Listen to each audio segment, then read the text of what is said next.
Namaste everyone, and happy Diwali to you.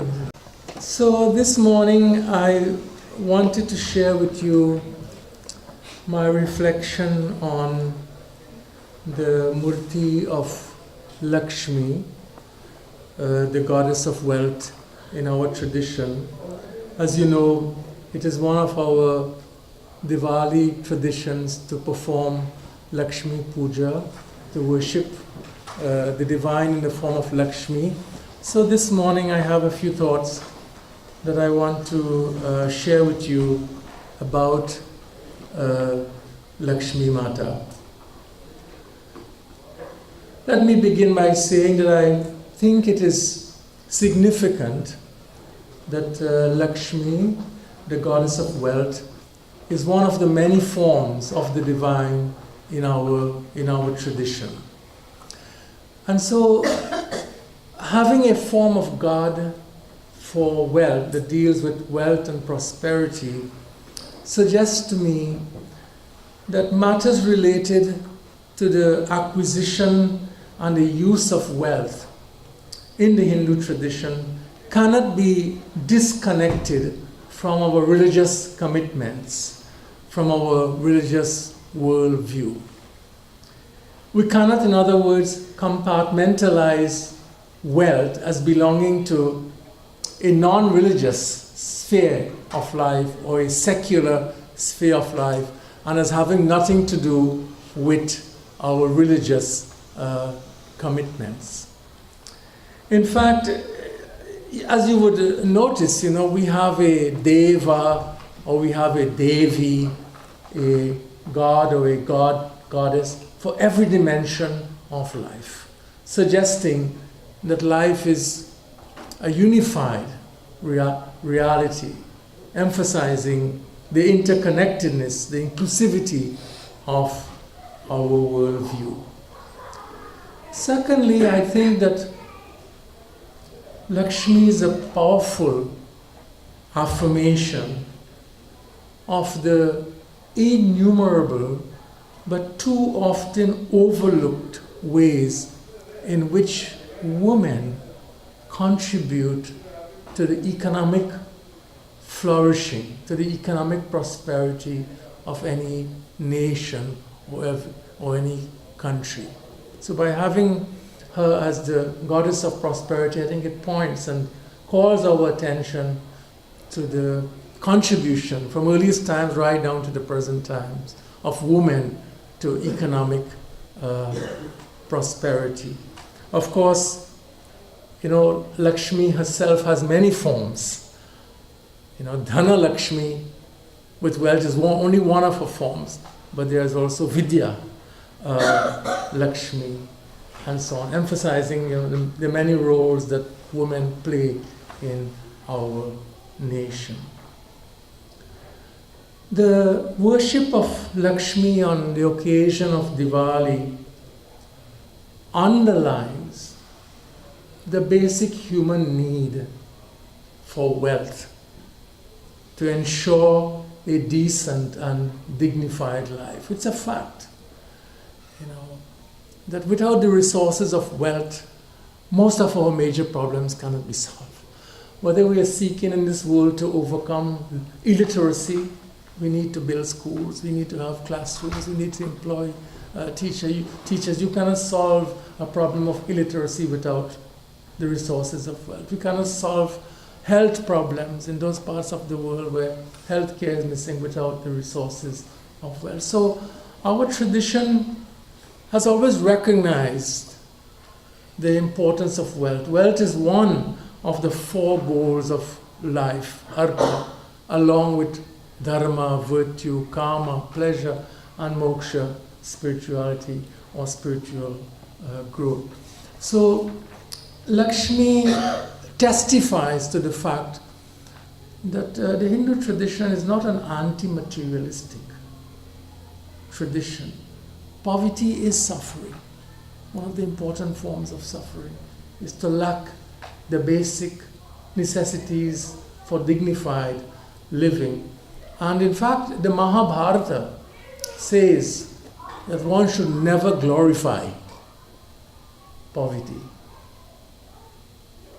We make a distinction between voluntary and involuntary poverty in the Hindu tradition. The poverty of the sannyasin is a voluntary poverty, but involuntary poverty is not considered to be something that we should praise or glorify.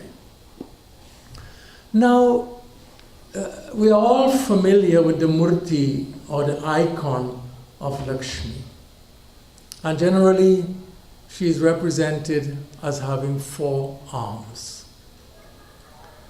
She usually sits, or sometimes she is represented as standing on the lotus flower. The lotus flower is the most powerful symbol in India, but across Asia, in fact, of virtue, of purity, of goodness. So when we look at the Murti, the icon of Lakshmi, in fact, the dominant item, the dominant symbol is the lotus. She sits on the lotus, she holds the lotus in 2 of her hands. The point here is that wealth, which in fact, if you look at it, the gold coins flow from one of her hands. Not from all 4, from one of her hands, there are gold coins flowing. But 3 hands don't speak of wealth, and I'll come to that. The dominant item that is the lotus. And the point here is that wealth does not stand as an independent goal of human life, but has to be considered in relation to other goals, in this case, virtue, dharma, or spiritual growth, moksha. So when we look at the Murti of Lakshmi, we should be looking at all 4 hands, and not just as at the hand from which the gold coin flows. All 4 hands must be the focus of our seeing, of our darshan. Our darshan must be complete, and it is complete when we see all her 4 arms. In fact, in the Mahabharata, instructs us, teaches, artho dharmena samyukta. It's a very important sentence in Mahabharata. Artho dharmena samyukta. That wealth, artha, must always be samyukta, must always be joined with virtue. Artho dharmena samyukta. Wealth must always be conjoined with, inseparable from virtue. And in fact, the text goes on to say, dharma samacharet purvam, that virtue must come before. Virtue precedes wealth. In fact, in the order of the purusharthas, we say dharma, artha, kama, moksha. Dharma, artha, kama. So dharma is always uppermost, or precedes all the others. So this is the question for us to ponder today. When does the pursuit of artha or wealth exclude dharma? As we say, artha dushanam. When does artha become dushanam? Impure. When does the gold coin shut off the lotus? When does the gold coin exclude the lotus? And I want to give some examples of that. First, and here I'm drawing a lot from Mahabharata also. Mahabharata says that wealth becomes dushanam. It malfunctions. First of all, when it is acquired, so it deals with the acquisition. When wealth is acquired in unjust and oppressive ways that cause harm and suffering to other beings, it is artha dushanam. It is not virtuous. And so today I think, we have to enlarge our thinking and understanding about those modes of wealth acquisition that cause himsa or cause suffering. And I can give you some examples. You can think of many examples. These must include paying unlivable wages, having people work in inhumane conditions, exploiting the labor of people in vulnerable circumstances, child labor, human trafficking, deceptive and corrupt practices that lure others into making decisions that are inimical to their financial well-being. And when I think of these matters from a Hindu perspective, I have to think very honestly. And Arthadushanam, we've seen many examples, here in the United States and elsewhere in the world. All such ways of wealth acquisition that I mentioned, and more that you might think of, fits into the Bhagavad Gita. What I'm saying here is not, it's not something of my own fancy. I'm always careful to locate what I say in our tradition. Bhagavad Gita has an expression, anyayena artha sanchayan, the acquisition of wealth through improper means. You can look at it, chapter 16, verse 12 of the Bhagavad Gita. The acquisition of wealth through improper means. And improper means here means those methods that cause harm to others. Mahabharata, adrohe naiva bhutana. And Mahabharata is very inclusive. It doesn't say causing harm only to human beings. Bhutana, causing harm to all living beings, the whole world, which includes the natural world as well. So forms of wealth acquisition that destroy our ecosystem is also included here in Mahabharata teaching. Interestingly, and I found this to be very fascinating when I was looking at Mahabharata on this issue. Mahabharata says, one of the tests of properly acquired wealth, one of the questions you must ask yourself if you want to be sure that your wealth is properly acquired, is whether you regard it as fit to be given as a religious gift, as dana, or to be used in the performance of yajna. This must be the norm. Is this wealth, are you comfortable with this wealth as a gift of dana, which is of course a religious gift, or used in the performance of a yajna or ceremony? So the idea here is that only wealth acquired by fair means is qualified to be given as religious gifts or to be used for the performance of religious ceremonies. In fact, the text says that the giving of wealth that is acquired through improper means does not generate punya. Even if it is used to perform a religious ceremony, that ceremony will not generate. That's really fascinating. That ceremony will not generate a good outcome, or what we call punya. So that's one point. Second, wealth is corrupted. It is arthadushanam, and made impure when its uses are distorted. So first point is acquisition, how it's acquired. Secondly, how it is used. Distorted use. And again, coming to the Bhagavad Gita, I see at least two ways in which the text is pointing to the distortion of wealth. The first is psychological. And this is the use of wealth to assert one's superiority over and to devalue others.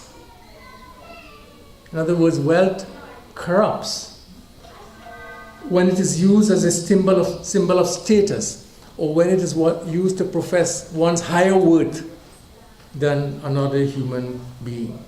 And the Gita, in fact, when it discusses this, it actually gives the words of those who use wealth in this way. You remember.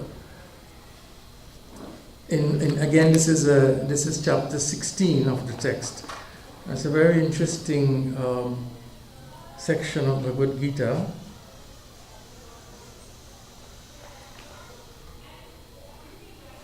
Adhyo bijanavanasmi konyosti sadrisho maya. He said that Krishna said, this is how the person who is corrupted by wealth will speak. Who is equal to me? Konyasti sadrisho maya. There is no one in this world equal to me. Adhyo bijanavanasmi. I am wealthy. There is no one equal to me. The psychological use of wealth to affirm one's higher worth over all others. The second is the utilization of wealth to dominate and to destroy those who are perceived as rivals, as competitors. And again, we have important verses of the Bhagavad Gita on this point. Asau maya hata shatru hanishye chaparam api ishwaroham maham bhogi siddhoham balavan sukhi. This is the mind of the one who is corrupted by wealth. I have destroyed this rival. I have destroyed this competitor. I will destroy all others who stand in my way. I am successful. I am powerful. I am happy. The text enters into the mindset of the person who has been corrupted by wealth. So wealth is misused in this way. And again, I see one of the major forms of this kind of corruption of wealth is when business corporations, whether here in the United States or elsewhere, pay huge sums of money to lobbyists and to support politicians for the purpose of implementing policies that are favorable to the corporation but which are inimical to the common good, to the public good. If the well-being of the corporation and the public good coincide, it's okay.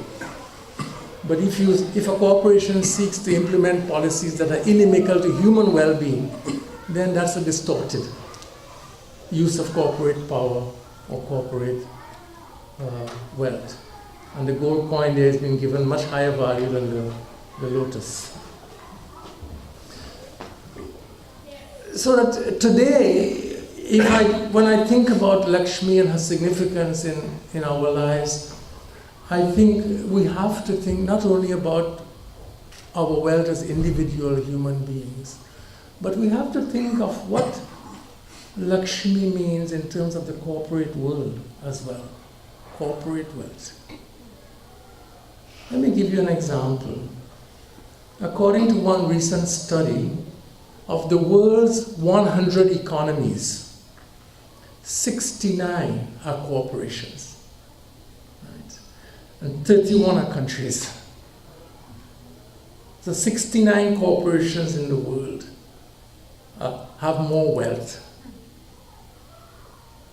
than most of the nations of our world. The annual revenue of Walmart, 482 billion. If Walmart was a country, it will be the 12th richest nation in the world. I'm not saying anything is wrong with a company being prosperous. The problem is that when corporations enjoy many of the rights and privileges of individual human beings, with wealth that, as I'm saying, surpass most of the nations of the world, if they don't concern themselves with the public good or the common good, there is a lot of damage and destruction that is done when you wield that kind of power and wealth. If you don't have what the Bhagavad Gita calls a sense of loka sangraha, the universal common good. In Bhagavad Gita, Krishna says, loka sangraha me vapi sampashyan kartum arasi. Everything you do keep in view the common good. And this is not only for individuals, I'm saying also, it has to be also for the corporate world, that the public good also must be at the heart of the concern of corporations. And so we see so many examples of corporations acting in ways that are not conducive to the common good. I have many. Let me just give you one example, in case you think that the professor is exaggerating and being unfairly critical of corporations. But just take one example. You can read for yourself. Solvadi, some of you know that drug. Solvadi is a life-saving drug for those who are suffering from the hepatitis C virus. Right? It provides a solution to that problem. So this is sold by a company called Gilead Sciences. The price for a 12-week treatment, course of treatment, is $84,000 US dollars, $1,000 per tablet. Right? Keep that in mind.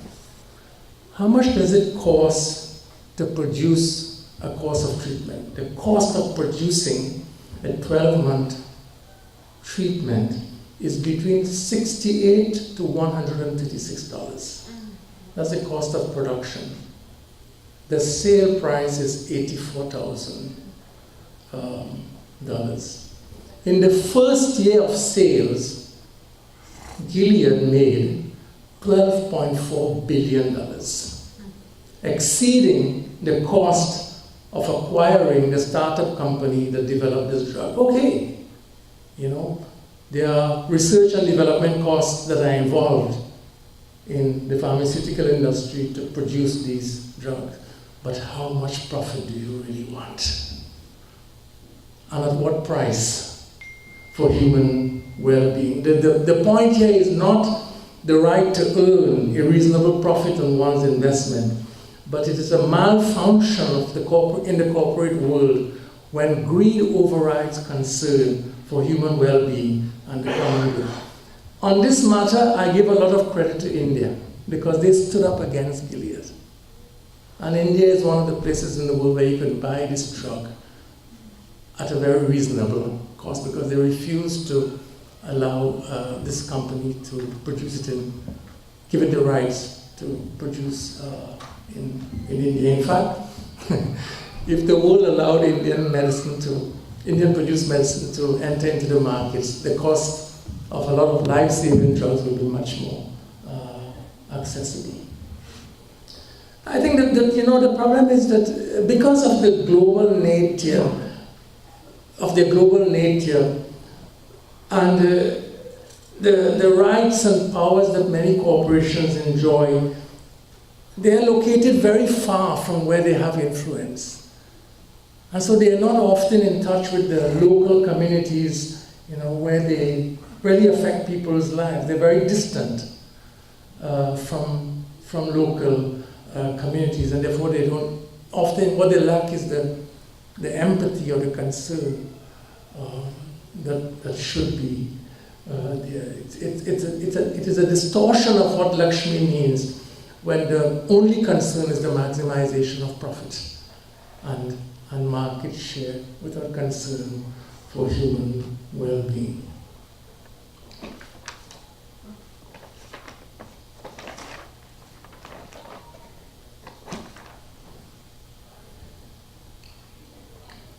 And finally, so just to recap, the malfunction of wealth has to do with how it's acquired, and secondly, how it is used. Finally, I think an important insight of the Murty of Lakshmi is that wealth is corrupted, and wealth corrupts us when it is pursued as the ultimate good. We recognize it as an important good. That's why it's included in the 4 goals of human life: Dharma, Artha, Kama, and Moksha. But wealth corrupts when it becomes, if it becomes the ultimate and sole good of human existence. The Katha Upanishad begins, as you're familiar with the opening of the Katha Upanishad, and this youth Nachiketa and his meeting with Yama. And he was interested in the fourth goal of human life, which is spirituality or spiritual growth. But in order to test him, the teacher offers him many alternatives. He says, why are you asking me about spirituality? Do you want wealth? I can give you as much wealth as you want. You want pleasures in the world? I can give all of this to you. Why are you asking me, these questions about, fundamental questions about spiritual growth? And there's a very famous line at the beginning of Katha Upanishad that we must always remember. Nachiketa said to him, I'm just giving a gist of it in Sanskrit, Na vittena tarpaniyo manushya. Na vittena tarpaniyo manushya. After rejecting all that Yama has to offer him, he says, I know that as a human being, I will never be contented with wealth alone. No human being, he says, will be contented with wealth alone. This is why I am asking for something more. Na vittena tarpaniyo manushya.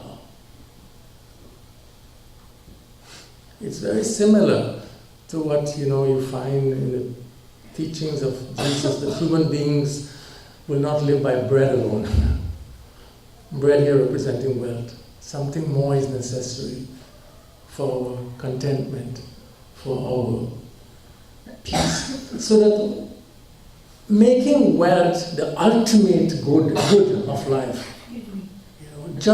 making the pursuit of artha the ultimate concern, judging a society, judging a nation only by artha alone is a very short-sighted way of thinking about it. It is true that we often think of the Purusharthas as speaking to us as individual human beings, but I think these four goals can also speak to the health of a nation. In other words, a nation can't be judged only by, it's important, I'm not missing that, by how many jobs we create, but by the quality of its moral and ethical life also. By dharma. That's also important for the well-being of a nation. Not simply, how much wealth or what the GDP is, as important as that may be. Because when the making of wealth as the ultimate good is a delusory path. It's an illusion. It condemns us to a state of anxiety and insecurity where we see human beings only as threats and rivals.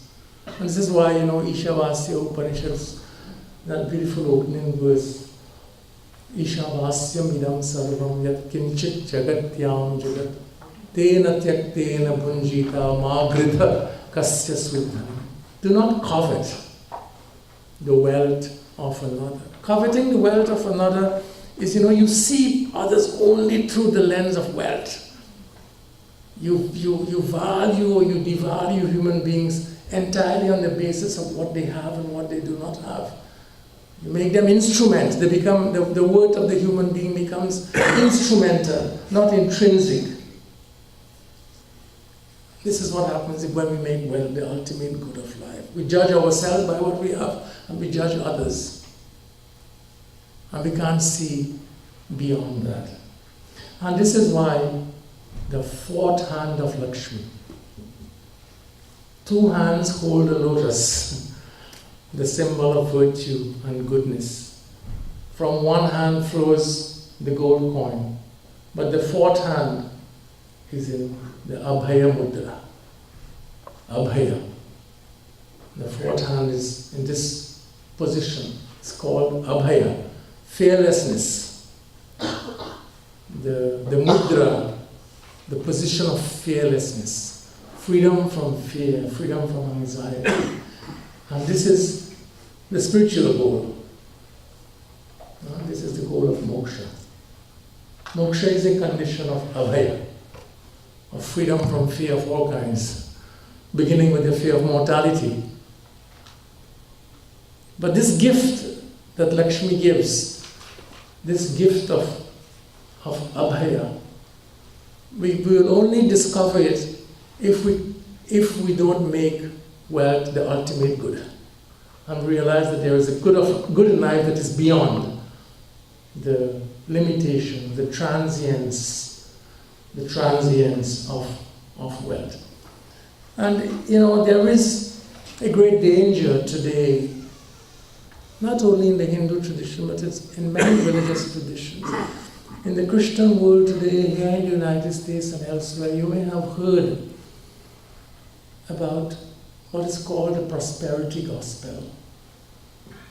Prosperity gospel, where basically people go to church to become prosperous. And they use prosperity as a measure of whether God is favorable to them or not.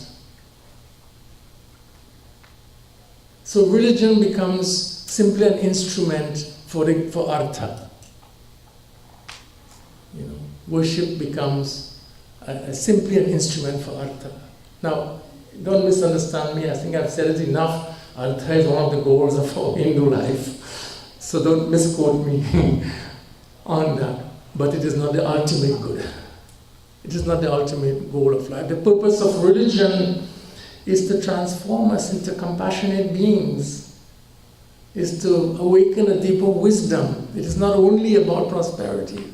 Something more fundamental is to transform us into beings of compassion, daya, to make us generous and giving beings, dhanam, to teach us to practice, to limit our own wants in the interest of the common good, in the interest of the public good, to awaken us from the sleep of ignorance. These are the more fundamental purposes of any religion, whether it's the Hindu tradition, or the Christian tradition, or Islam, or the Jewish tradition. And the fourth hand of Lakshmi points to that hand of abhaya, of fearlessness. It is the greatest of her gifts, in fact. It is the greatest of her gifts, but we have to understand the limits of wealth in order to discover it. So I close with these words.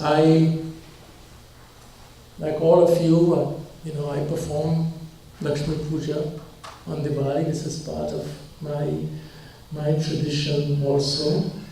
But I know that I must learn to look not only to one hand, but to look also to the fullness of all her four hands, the two that stand for goodness, and the fourth that points to spiritual growth and development. I know that my darshan is not complete unless I see all of her four hands in all of their rich and abundant giving.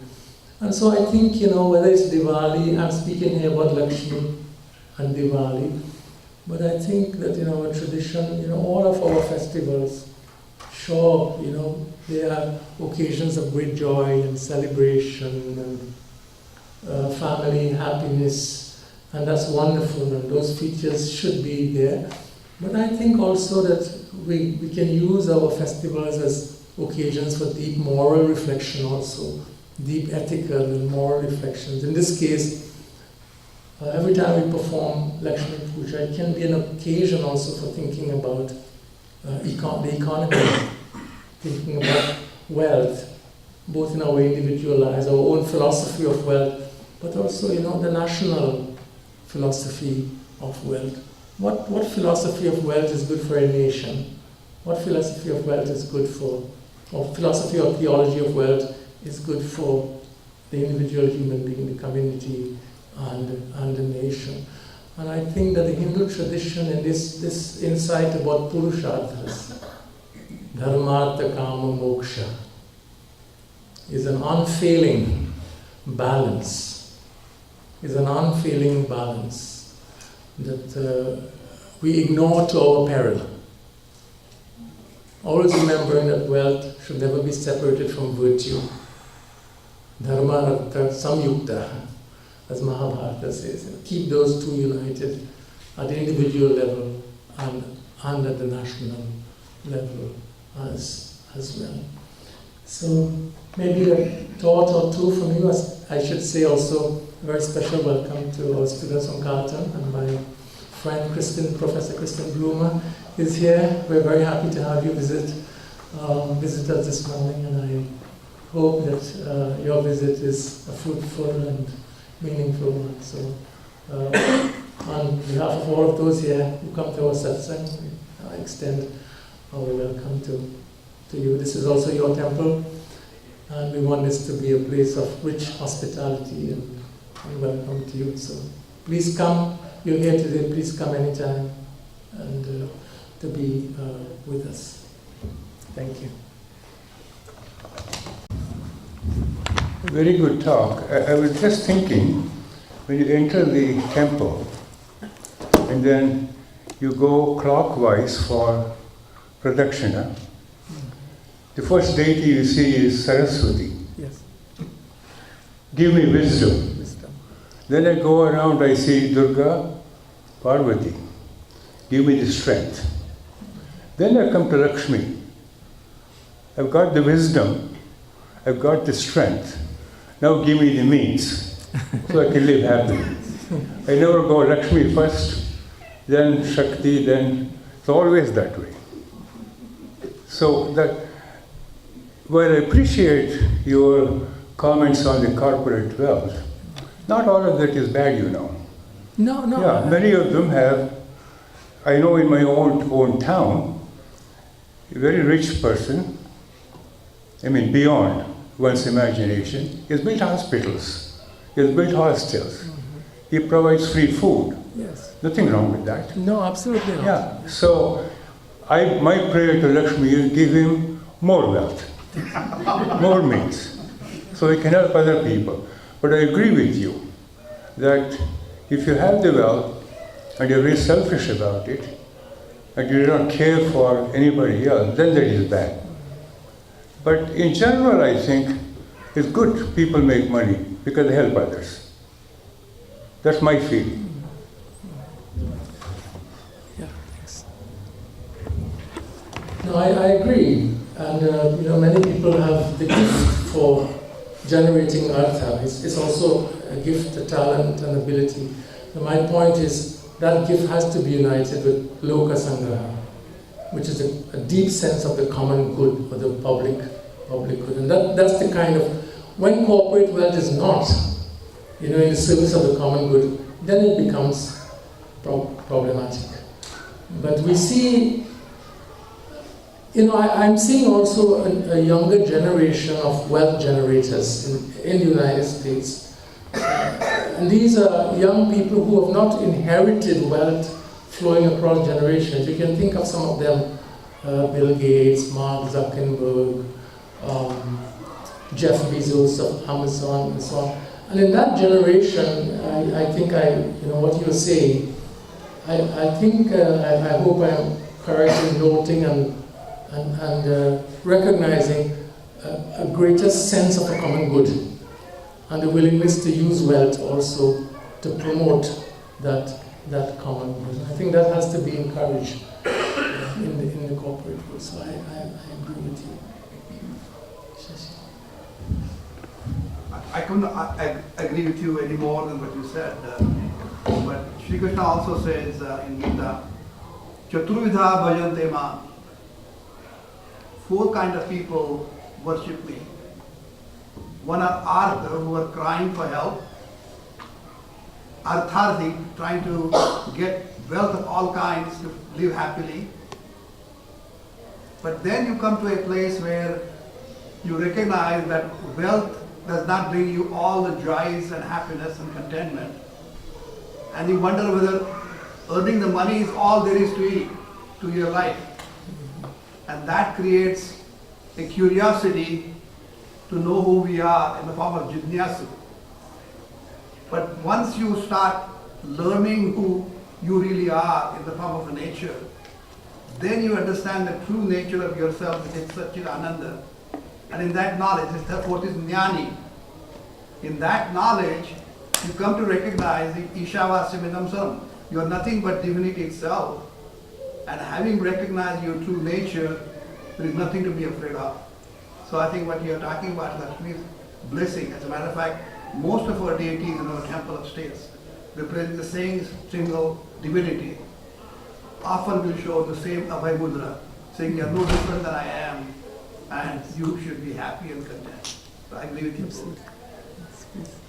When I was in business school, I remember studying Maslow's hierarchy of needs. So, I mean, if you're worried about putting food on the table and paying your mortgage, you're not going to have a lot of resources available to pray and serve the community. So, when Lakshmi provides us with wealth and gets us to that, minimum, we don't have to worry about those things, then we can help serve the community and pray and devote more resources to that. So I think it's a way to help us be better. When she gives us wealth, it helps us, recycle it back. I have a question. Again, I'm not looking for a mathematical answer. And I'm not good. First of all, I'm not very good at math, so how do you define fair profit? Like, what does our religion say about fair profit? I understand what you're saying with the example that you gave on Gilead Sciences, but I just wonder about that question. How would Hinduism define fair profit? I mean, I'm not sure. Yeah, it's a good question, and I'm not sure that I... Did you hear the question, Anand? Okay, sorry, yes. So, his question is,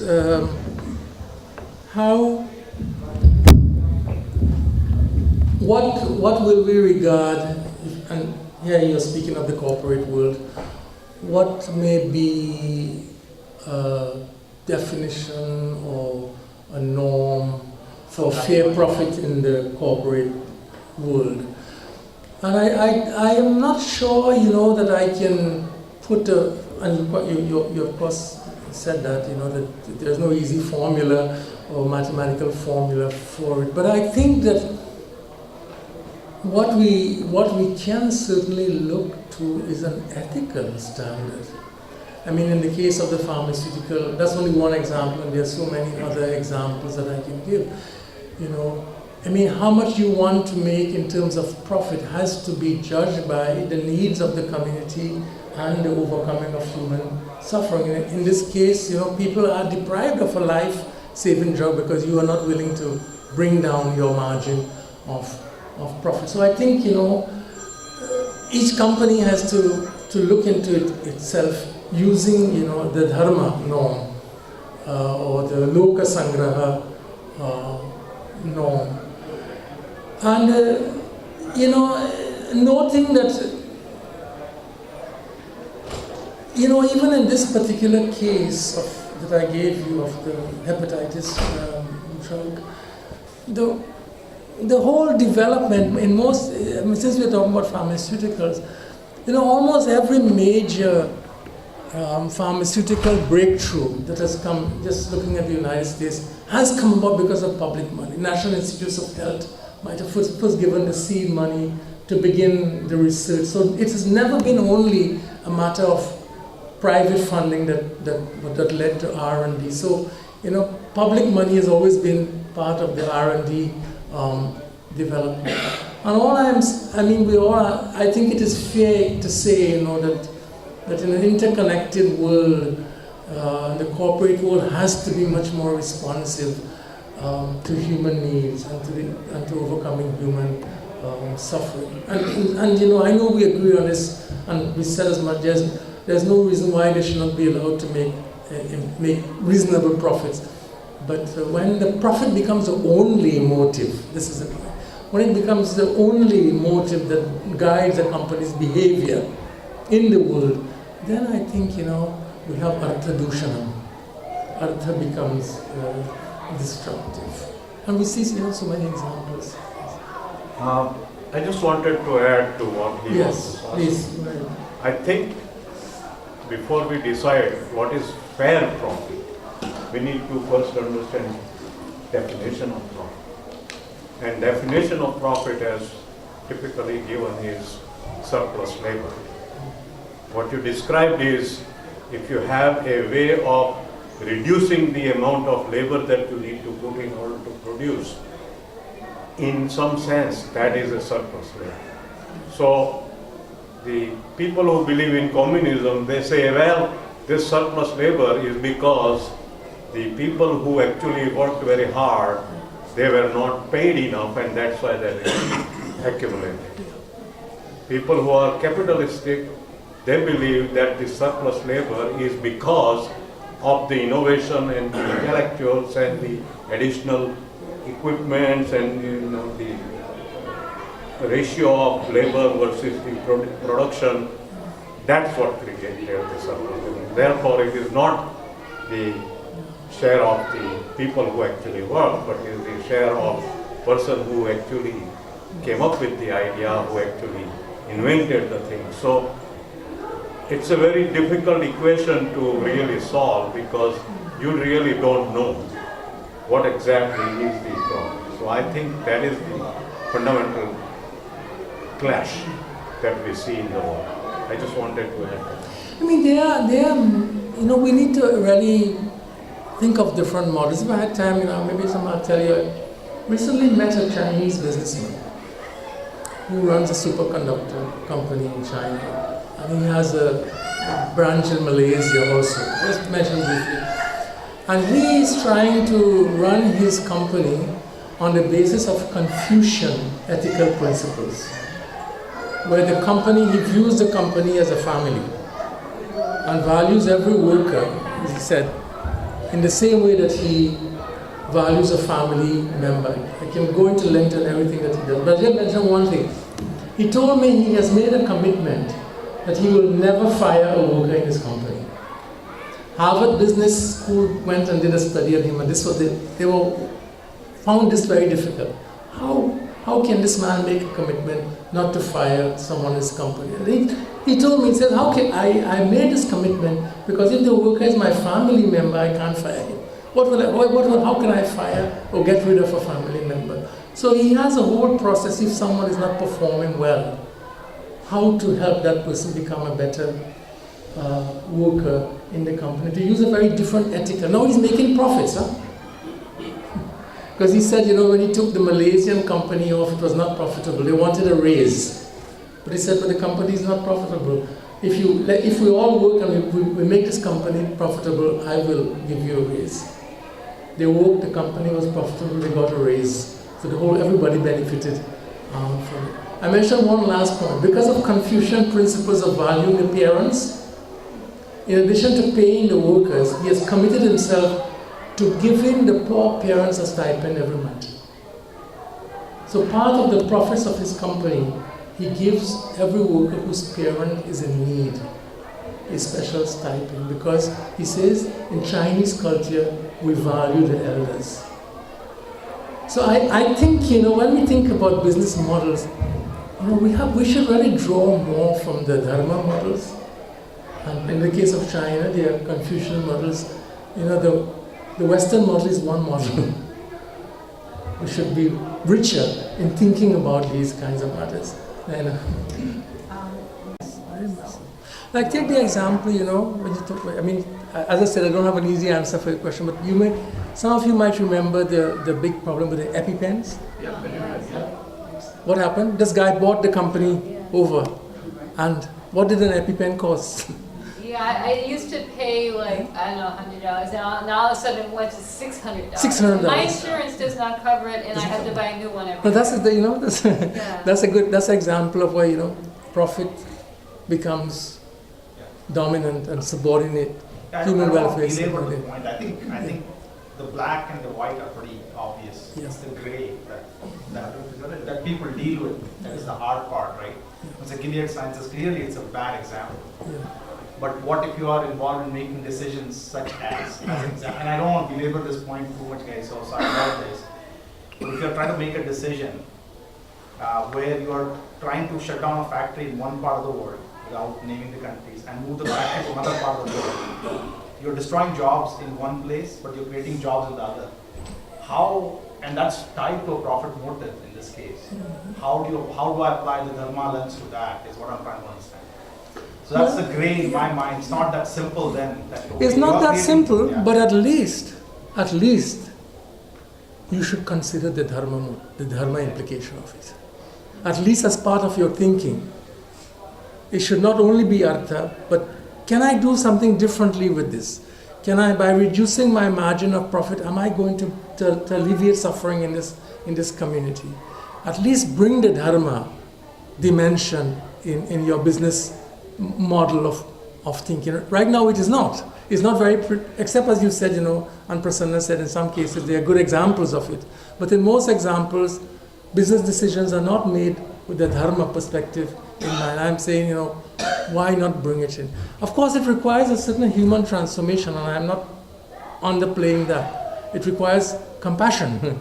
It requires daya, identity, empathy. We're not educating people in our business schools to cultivate empathy. Right?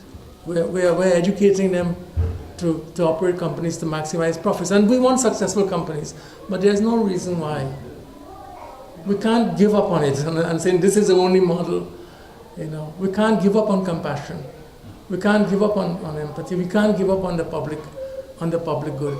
And what we need to do is to educate a new generation of business, business schools to have a regard for dharma. They would not call it dharma, but whatever you call it, the ethical component, the ethical dimension. I work closely with Jeff Sachs, at the Columbia. He has the health, the World Institute at Columbia. Jeff Sachs, a very famous economist. And Jeff Sachs says,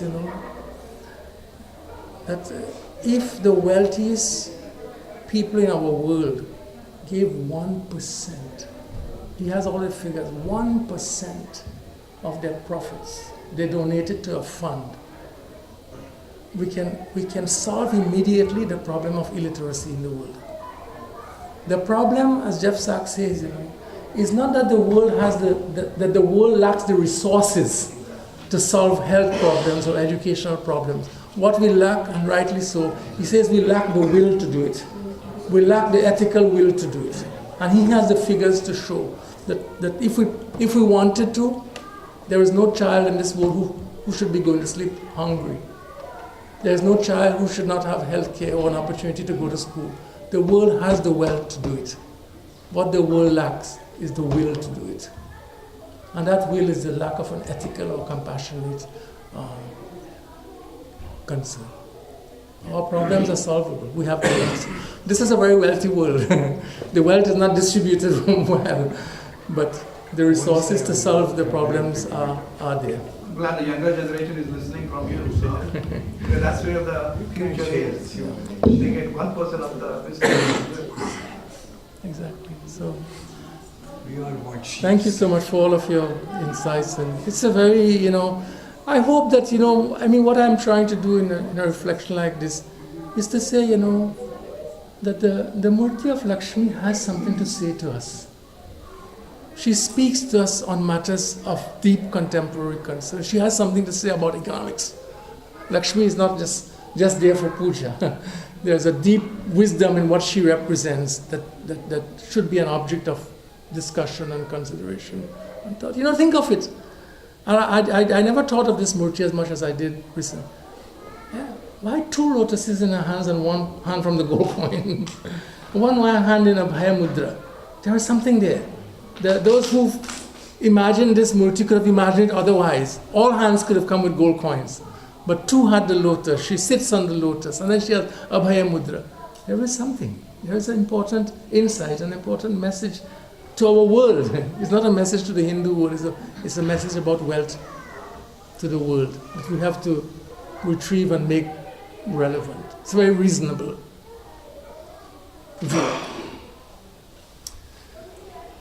Om Asato Ma Sadgamaya Tamaso Ma Jyotirgamaya Mrityor Ma Amritam Gamaya Om Shanti Shanti Shanti.